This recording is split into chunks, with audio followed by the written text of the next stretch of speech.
So as somebody who grew up in Northern Ireland but then moved back to New Zealand, I'd like to talk about something that's near and dear to my heart. Bombings, which is why I'd like to talk about the New Zealand bomb story. It's even wilder than the one in 1985, when the French government appropriated Northern Irish culture by bombing a Greenpeace vessel in our largest city's harbour, blowing a hole into it so large that even Lord Mountbatten would feel jealous of it, causing a photographer on board to drown to death, and then, after the people who did it got caught, the French government threatened to effectively destroy the New Zealand economy if the saboteurs weren't extradited to France on the condition that they serve a few years in a French jail. Then, in classic French Jacobean devilry fashion, pulled some technology 120 degrees by releasing them after only at most 2 years of the agreed 3-year sentence, and gave them the equivalent of a French Medal of Honour for it. I suppose because French W's are hard to come by these days.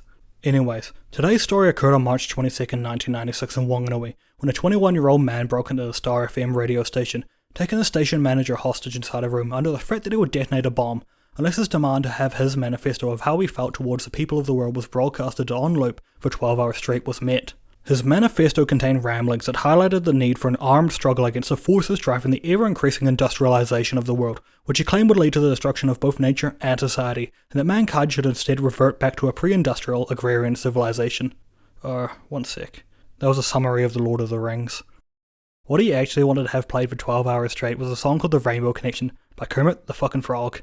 Yep, your boy was committing a major crime just to play a Kermit the Frog song about finding your purpose in life, which I suppose for him was helping others find theirs by, holding a radio station hostage. I think the funniest thing is that he was a purist too. He specifically wanted the original Kermit version and not the much more popular Willie Nelson cover.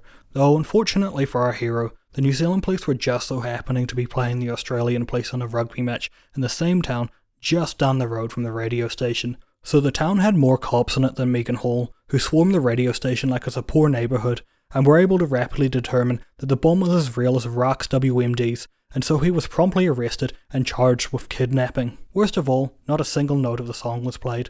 Unfortunately, I don't know what happened to the person, but I'd like to think that he found his rainbow connection.